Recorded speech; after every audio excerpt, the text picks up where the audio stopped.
Let's talk about the economy.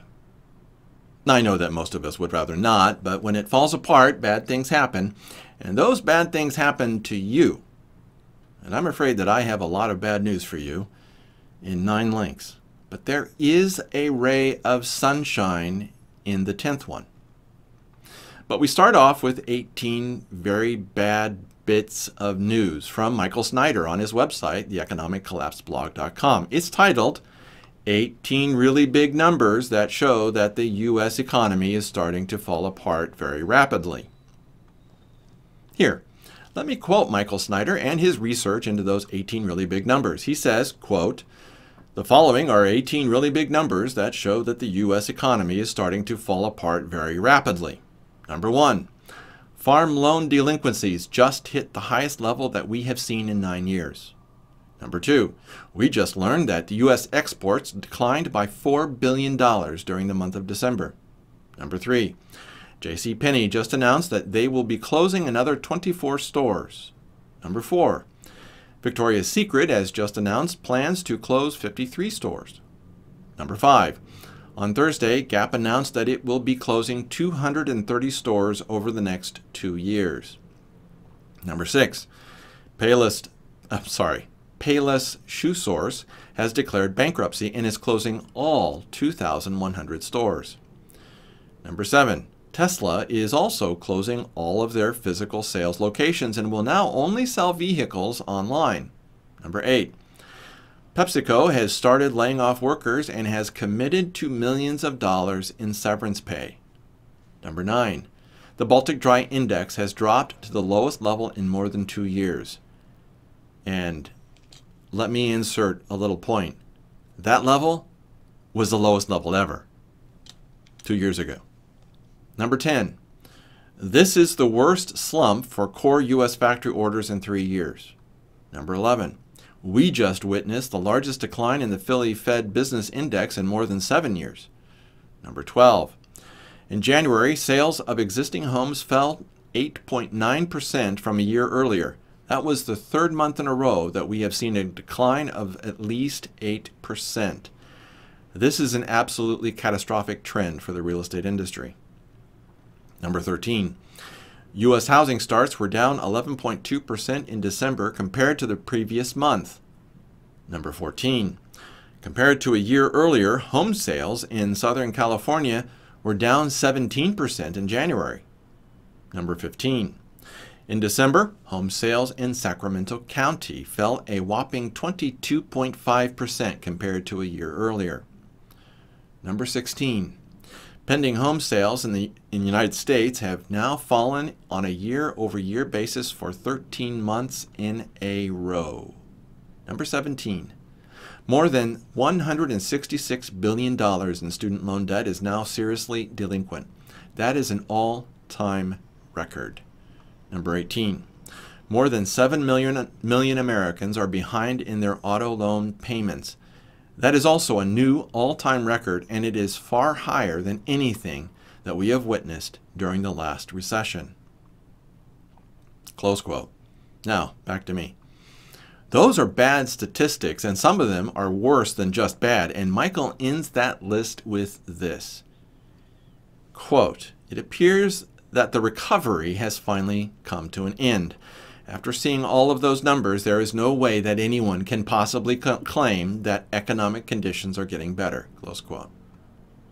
So, I can tell you that all of this means that we are in for some serious trouble. Up to this point in time, they've been able to paper over the damage, but it's only a question of time before it's just not enough. And when the crash finally happens, it will be bad. Although I pray that it will not be as bad as I fear. The rest of these links are pretty short, and the next 2 are from Zero Hedge. American farm debt reaches 1980s crisis levels, Agriculture Secretary. Here's a question. When the farmers are forced out of business, who will grow our food? And when the grand solar minimum makes it impossible to get good crop yields in the north, what will happen to them? This could get really bad. Here's the next link. OECD Slash's global GDP forecast warns outcome could be weaker still. Even though their figures are almost always inflated. So you can bet that it's a lot worse than that. This next one is from shtfplan.com. Global economy is sinking fast and it will take the U.S. with it. Such collapses always move from the edges inward, and America is at the center. Then Bloomberg had this one titled, U.S. credit card debt closes, U.S. credit card debt closed 2018 at a record $870 billion. Sorry, I'm stuttering. One of two things is happening here. Either people are being stupid and not being careful with their spending, or the economy is in so much trouble that they cannot afford to pay off their credit card bills. Or it could be both. But notice something interesting. There's a graph below that shows the previous peak in credit card debt. I think you probably can see it here. In fact, I'll try to throw it up so that you can really see it. And that's a big clue that should tell us what the main cause is. And I looked even more closely to that chart. Notice how the previous high in credit card debt, notice when that was. It was 2008. This is extremely bad news. Notice also that we are still in an upward trend in credit card debt. We haven't topped out yet. We're probably still going to see even higher highs in such debt. And it's the worst debt possible. The highest interest rates, the highest fees. In one sense, I hope that this is a reflection of how bad the economy is. Otherwise, it shows that Americans have gotten more stupid than ever. Then Michael Snyder had another article titled, As the economy teeters on the brink of a recession, U.S. debt levels are absolutely exploding. What incredible, insane levels of debt. It's both a sign of what is coming as well as what is already here. Then Zero Hedge comes back with a couple more links. Beige Book Shocker. By the way, you can probably hear the rain in the background. It's raining here in Tainan. Beige Book Shocker. Semiconductor orders from China plunged the most since the collapse of Lehman. That is not a good sign. And then Deadbeat Nation, 37 million credit cards were 90 days past due in fourth quarter 2018. Now this. With this many credit cards in default, it means that disaster has already struck the economy. The U.S. economy has already entered a recession. We just don't know it yet. This is really bad, kids. Really bad.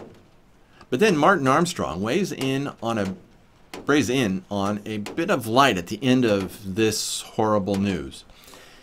His link is titled, Socrates' forecasts are already identifying the approach of a new business cycle. So, even though the economy will continue to crash, we will turn the corner, meaning, of course, that we'll hit actually the bottom in January of 2020. After that, at that moment, we'll start moving back up again. So if you can hold out until January of next year, you should be okay. At least, I hope so.